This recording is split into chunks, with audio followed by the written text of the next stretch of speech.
Good morning. This is Afolaji Makingbade. I'm a facilitating consultant. So today we'll be looking at the concept of estimating methods regarding project management.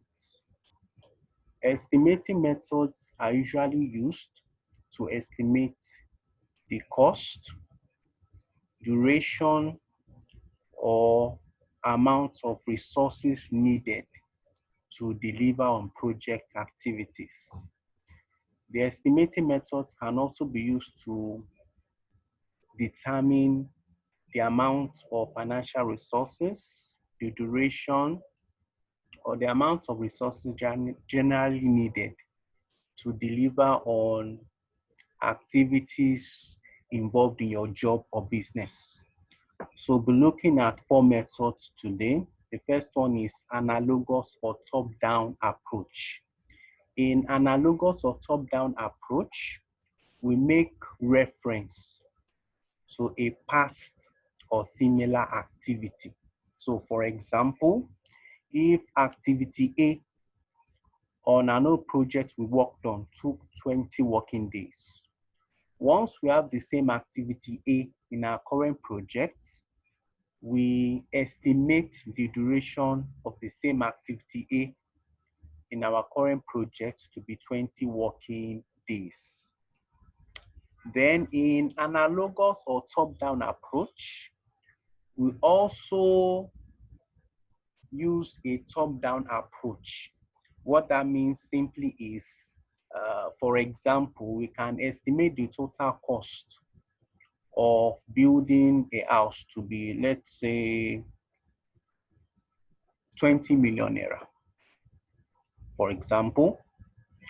Now, we will now attach a certain percentage to each individual activity involved in that project. So for example, we could say 20% of the total cost or budget would be for excavation, 30% would be for probably for laying the foundation, for example. So that's why it's also called the top-down approach. Then we have the bottom-up estimation method. In the bottom-up estimation method is the reverse. We're working from bottom to the top. So in bottom-up estimation method, we can determine the total cost of an activity or project by determining the individual cost of its components. So we add up the cost of the individual components to give us the total cost of that project or activity. So using the same example of building your house, we'll first of all determine the individual cost of the individual activities like laying the foundation, excavation, internal works, the actual construction. We'll now add up everything together to give us the total cost of building your house. So as you can guess, bottom-up estimation is more accurate than analogous estimation. The advantage with analogous estimation is it usually takes less time. Once you have your records, you can make reference to your records and you can get your estimates, but it's not usually accurate. In the example we gave before about activity A that took 20 working days in the past projects, we assume that it now take the same 20 working days in our current project. The factors that enabled us to deliver in 20 working days in the old project may not be applicable today. In parametric estimation, the estimation is based on the relationship between two variables.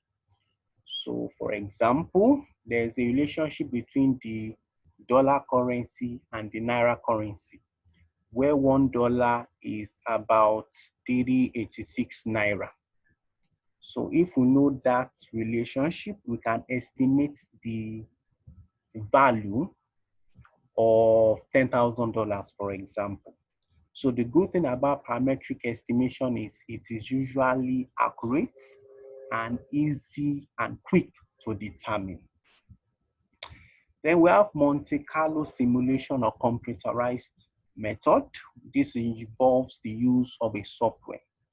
So with the Monte Carlo simulation, you can determine the probability of completing an activity within a particular timeline, or completing an activity within a particular budget. So for example, you've been given a deadline of November 3rd, 2020 to deliver on a particular phase of your project. When you impute the duration of the different activities involved in that project phase into the software, it will calculate the probability of meeting that deadline. So if, for example, the result gave you 65% as the probability of meeting that deadline of November 3rd, 2020, it means there's a 35% chance that the deadline will not be met. Experts usually suggest or recommend that you work with the date or budget that has at least 90% chance of being attained.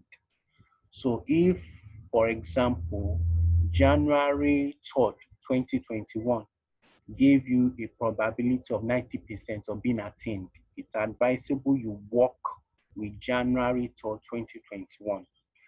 The reason is the Monte Carlo simulation is usually accurate, even though it's not 100% accurate. It's predicting what would happen in real life. It is usually right. So thank you very much for your time. Hope you've learned one or two things you can apply to your work or projects. Have a great week. Bye.